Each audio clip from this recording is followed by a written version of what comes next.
จากถมทอแล้วเนาะพี่น้องหลังจากใส่ทอแล้วเป็นกระสีเริ่มถมห้องตัวนี้เนาะยังไงแล้วนี่กินครับฮะกินดินครับ กินวันไหนวันโคกเหรอวะวันหันฮะวันนี้นี่ขันเขาบอกให้เที่ยวกันเด้เว้นขันสิบ่ได้บ่บัดน่ะเขาบ่ได้อันนี้เขาบ่ได้อ้อมหัวแต่ว่าเขามีแต่เปลือกปลาซื่อๆอันที่ว่าบ่อนนี้มันถือกับดินก็จะพี่น้องพี่นาไปเขาก็อันนี้ทางเขาอ้อมเอาเขาก็ขอมาเที่ยวแถวนี้ก็ได้เนาะเพราะว่ามันเป็นทางอันนี้อยู่แล้วเด้เพราะว่าเขตนี้เป็นดินก็จะเบิดเนาะเขาเจ้าก็คือใหญ่เที่ยวอยู่มั้งน้อยเดียวเองเขาเจ้าแบบว่าจะใกล้หัวตรงๆเนาะกะเอาไปจังปรับเปลี่ยนตามสถานการณ์นั่นแหละพี่น้องเพราะว่าทางนี้มันเป็นทางบ้านเด้ทางเบิดบ้านเนาะใส่กับเที่ยวอยู่นี่สบายแบบนี้มานอนหน้าสบายอีกปีหนึ่งมากจะจังสี่คนงามเนาะปีหนาไปแล้วเนาะปีนี้ก็เที่ยวไปฝุ่นไปก่อนมือได้มันอันนี้ก็ล่องมาบืนอยู่นี่ล่องเบิ่ง เพราะว่ารถเก่าเขามาบ่ได้หรอกนอกจากทางมันแจ่ฝุ่นแล้วรถเก่งเนาะพี่น้องเที่ยวทางเก่าไปก่อนเพราะทางเก่าเขาจะบ่ทันได้ตันเลยเดี๋ยวมันก็สะดวกกันเด้เนาะเอาขันเอาเห็ดตอนเขาตันแล้วนี่เขาสิเที่ยวเนี้ยตอนเขาบ่ทันตันเนาะก็บ่ได้เที่ยวเด้เขาบ่ได้จำเป็นเนาะ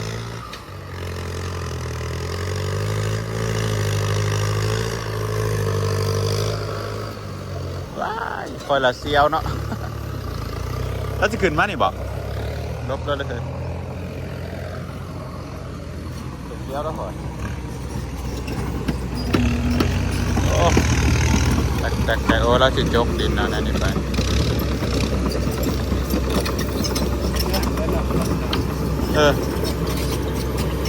แหนนเป็นแหนนดูได้เนาะคนรถนั่นเหยียบเนาะรถยังวะรถถังตัวเขาเอาไปยิ่งกันหากันคิงแนวนี้แล้วเนาะก็มานักขนาดเฉพาะมันจังไปได้เบิดเนาะรถถังที่เขาใส่ในการหลบนะกลัวโจ๊กเข็ดบอลมันอย่างไปเลยก็ต้องมีขันตอนอยู่แล้วเนาะแมนถือขี่ไปใช้กับขี่เนาะก็มีว่างทงว่างคานนั่นเอง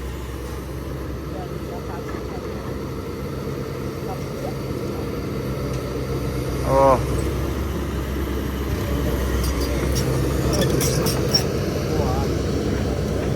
ดินพี่น้องดิน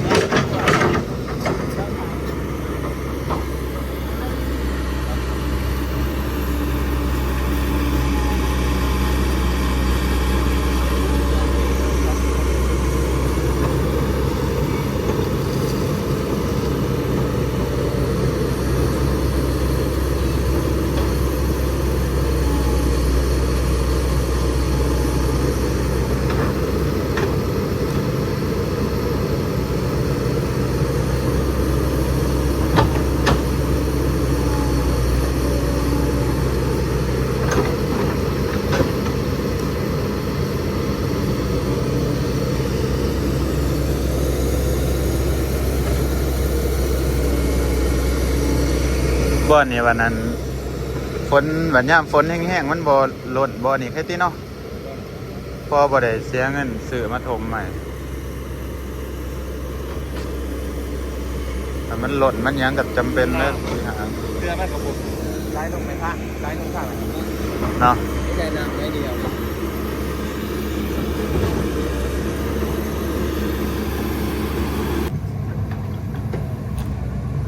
เฝ้าเป็น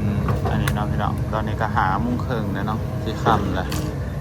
มื้อนี้น่าจะยังบ่ทันแล้วเบิดเนาะน่าจะแล้วอีกส่วนหนึ่งเลย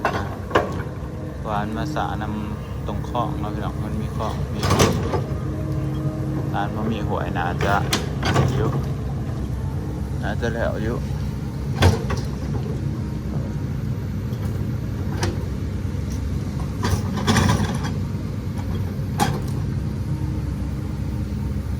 ถ้าได้จกข้องทั้งสองข้างเลยเนาะพี่น้องก็โอเคได้จกข้องทั้งสองข้างแล้วมันสิได้ดินขึ้นมาถมถนนมันสิสูงขนาดตอนถ้ามีจกขึ้นมาบอกสูงๆเติบได้พี่น้องอันนี้เดี๋ยวเปลี่ยนแผนเนาะเปลี่ยนแผนปรับเป็นแบบธรรมดาเด้อพี่น้องได้จกข้องนี่เดิมเป็นรูปเป็นหลังนะพี่น้องถนนก็ได้ทมคลองตัวนี้แล้วก็น่าจะนี่เนาะส่วนดินที่ทมคลองก็เอาเป็นแถวๆนี้แล้วพี่น้องกวาดมาเที่ยวได้เที่ยวกันเป็นรูปเป็นหลังขึ้นแล้วเนาะพี่น้องวันนี้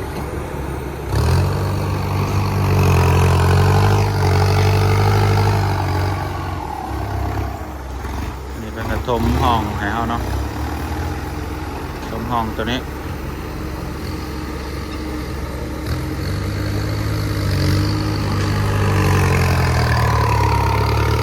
ว้าแล้วก็เห็นแบบสายไฟเห็นเป็นคลองหลินเลยแล้วเห็นปีนี้น่าจะเที่ยวหยาอยู่แล้วพี่น้องบอสุคิดว่าเพราะว่าปรับทางใหม่เนาะตัวที่เที่ยวง่ายนี่ประมาณอีก2 ปีก็แล้ววินาหมดแล้วเนาะไอ้ฝนตกใส่มันก็แจบโลกนะนี่เห็นแล้วใหม่ๆกับฝนตกอีก2-3 มื้อฝนตกนี่โอ้ยอันนี้แล้วละติดอยู่แล้วเนาะพี่น้องติด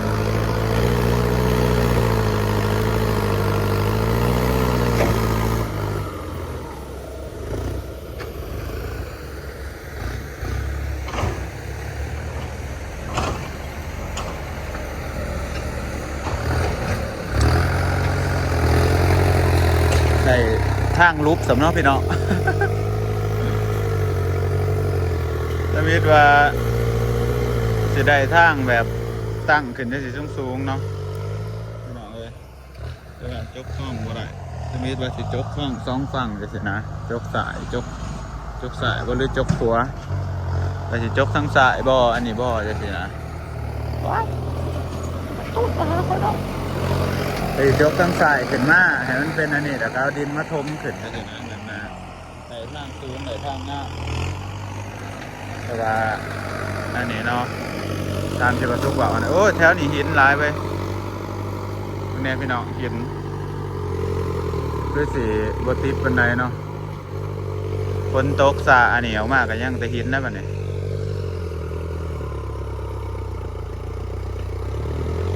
ส่วนทางข้างเทิงเป็นดินขัดเจ้าเนาะเขาเห็ดถั่วกับที่แถวๆนี้แล้วมั้งใครมาเบิ่งมีคนมาเบิ่งนำบ่อดินขัดเจ้าเนาะก็ถือดินขัดเจ้าตีเนาะคือกระหายขัดเจ้าอ้อมหัวเนาะพี่น้องเพราะว่าเขาเบิกทางไปซื่อๆเนาะถ้าจะอยากอ้อมหัวตรงไหนก็เอาเลยเขาก็คอยเที่ยวเอาบัดนั้นมันแคบมันยังเขาก็จังชมแถวๆนี้เอาเนาะหลายปีก็ได้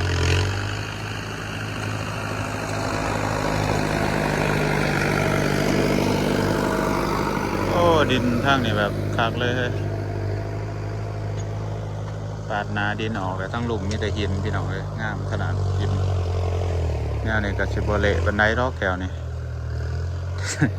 จะสิไปเละตรงแถวนี้เด้อคิดว่าเนาะวันท่อนี่พี่น้องเลยเพราะว่ามันเอาเบิกนาดินขึ้นมาได้แล้วกวาดขี้หินไปใส่น้ำ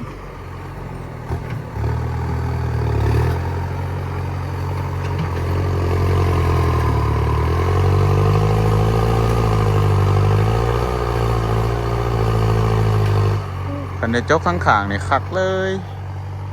แบบเที่ยวทางเป็น10-20 ปีกับบ่มีอันนี้แล้วนะคิดว่าเนาะ อย่ามันเนาะพี่น้องสำนี้ก็โอเคแล้วเป็นรูปเป็นร่างได้เด้อพี่น้องโอ้แย่เลยยังเบื้องนั้นเนาะยังเบื้องหน้าบอสุกพี่น้องคนข้างแล้วตอนนี้ก็ไม่แห้งแล้วเพราะว่าบอลนี้มันเป็นคุ้มเป็นห้องเอาผมแล้วเนาะแต่ก็ยังบอลเทิงบอลตั้งแต่รถข้างบอลเทิงกันนะจะใส่รถคูปตาเนี่ยเกตไป เพราะเป็นผ่านเสือนะเพราะว่าบริมีป่านี่อย่างเด็กต้นป่า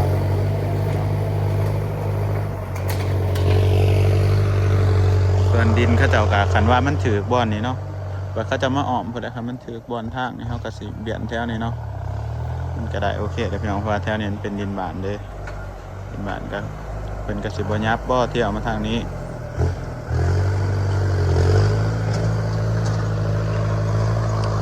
คันได้บ่อนนี่คันได้ตรงไปนี่เลื่อยนี่สิบ่เสียวกับดินเพิ่นปันไดพี่น้อง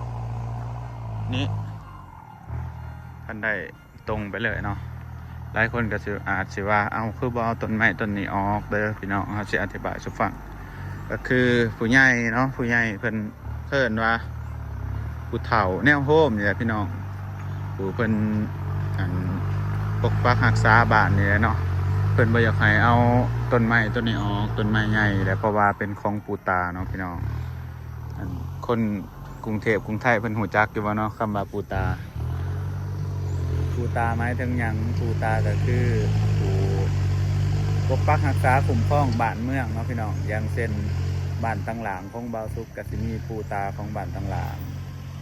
บ้านน้องลูก็สิมีปู่ตาของบ้านน้องลูทุกๆบ้านเด้อพี่น้องมีปู่ตาเบิดเนาะซึ่งก็เป็นผู้ปกปักรักษาหมู่บ้านนี่แหละเนาะพี่น้องว่าก็สิมีพื้นที่เขตของเพิ่นเนาะเขตทางเข้ามานี่ก็จะเป็นดินแดนอ้อมๆของหอปู่ตาเนาะพี่น้องนี่หอปู่ตาเพิ่นอยู่พุ่นได้พี่น้องอยู่เทิง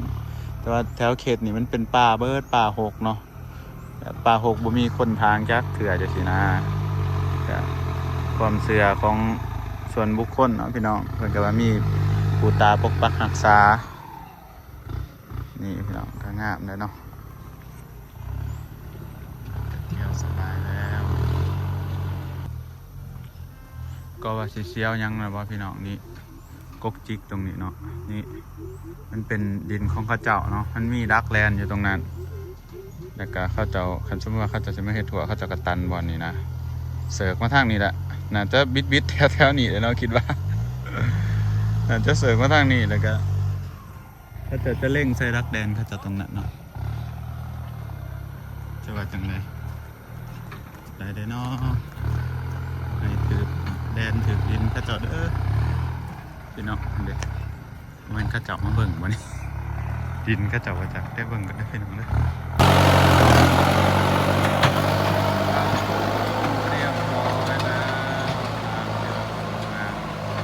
ยังบ่ทันไหนแล้วสำเร็จ100%แล้วพี่น้องเดี๋ยวมาต่อมาเรียนมาอันนี้ก็ซ้ำนี่ไปก่อนเอาน้ำไม่เนี่ยเอากล่องมาน้ำเลยกับกระคุให้เดี๋ยวน้ำเลยเอาให้กูยืนนี่ก็ได้มือนี้เบิกป้าเนาะแล้วก็เบิกผ้าประมาณนี้ย่ำอีกอยู่ก็คือ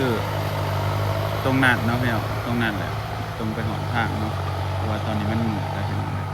ไปเห็ดตอนอื่นแต่ก็ยังตรงที่ทางไปเที่ยงบาวซุกเนาะบาวซุกจะให้ข้าเจ้าเห็ดอันนี้ให้เห็ดล้างเต้าให้หินเนี่ยนี่คักน้อยเนาะบ่มีติดเนาะ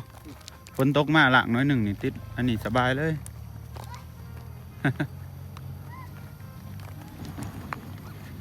กันถือดินเพิ่นก็ให้เพิ่นอ้อมเอาเนาะพี่น้องเพิ่นอยากเอาเบิกทางมาเป็นทางสาธารณะเด้เพราะว่าบ่แม่นดินเฮาเนาะ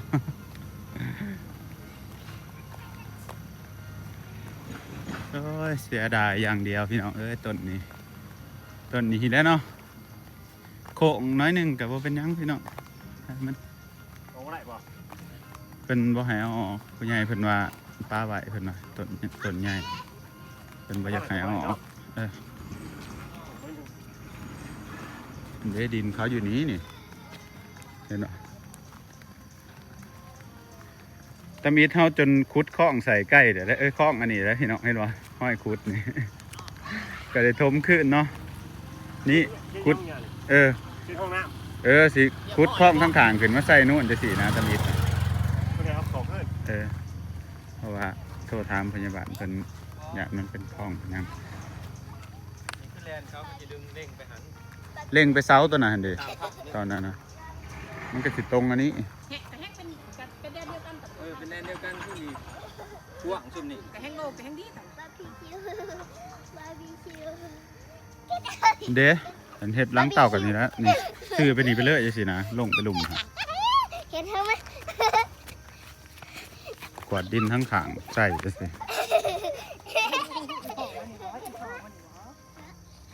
ไปใส่ปานไป เย้มากันโหลดมาไปไปไปไป